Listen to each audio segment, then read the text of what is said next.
Hi, this is Madeline Eck from Special Education 683, Section 807, and this is my presentation for Case Study 2.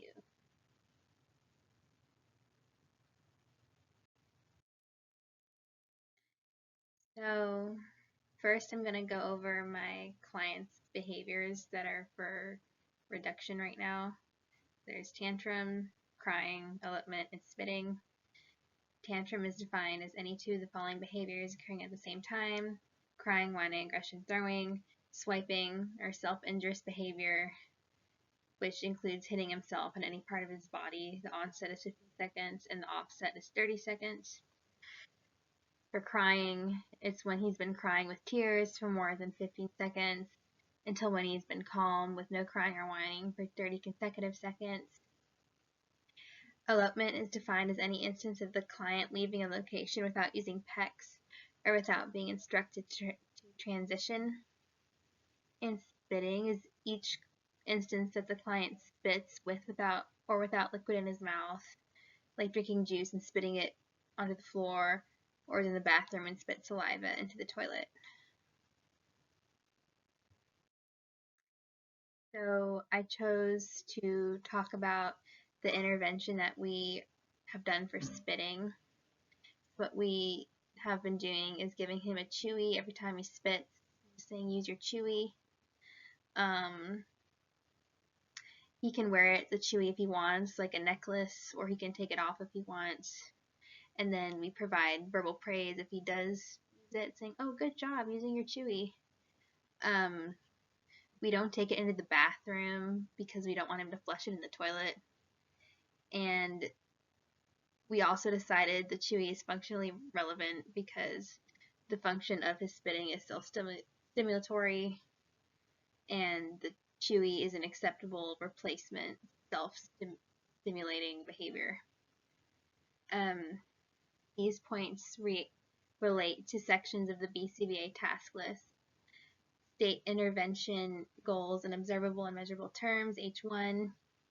Identify potential interventions based on assessment results and the best available scientific evidence, H2.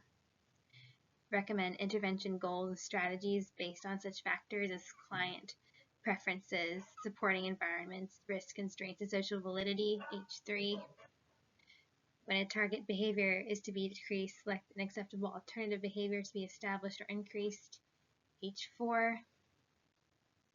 And plan for possible unwanted effects when using reinforcement, instinction, and punishment procedures, H5.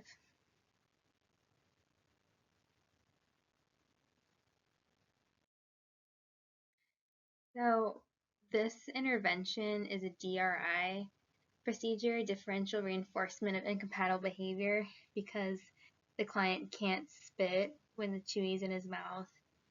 So the two behaviors can't happen at the same time. He gets sensory reinforcement from using the chewy, and positive reinforcement is verbal praise. The DRI is an evidence-based practice that has been shown to be effective for clients with autism. So did the treatment work? It seems to have worked. So unfortunately, on this graph, there was not an intervention line or condition change line added, but we started using the chewy around the week of September 20th, so right here. And after we started doing that, we see a decreasing trend in the frequency of spitting. I haven't really talked about this data with my BCB yet, so we didn't follow up on treatment integrity, but we can definitely see that the client has shown progress just by looking at the data. This also relates to section H6 of the BCBA task list, which is monitor client progress and treatment integrity.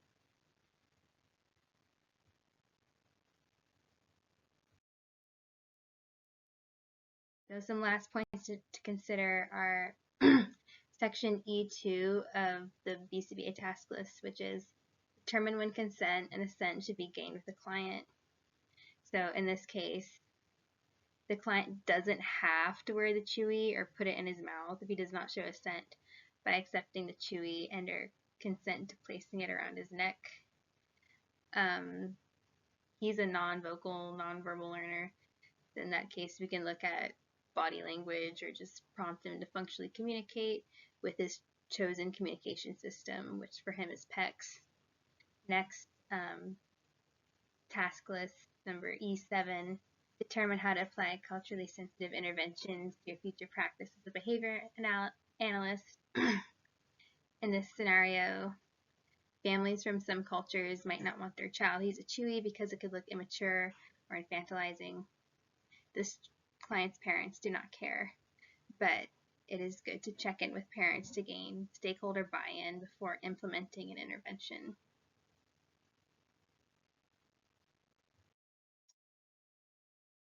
In conclusion, we implemented the DRI procedure for spitting based on the function of behavior, which was automatic. The data showed decreasing trend of spitting on the line graph, so it seems to be effective. I also discussed how to implement BACV 5th edition task list items when selecting and implementing interventions. Thank you. That's all for now. Hope you learned something. Have a good day. And here are my references. That is all. Bye.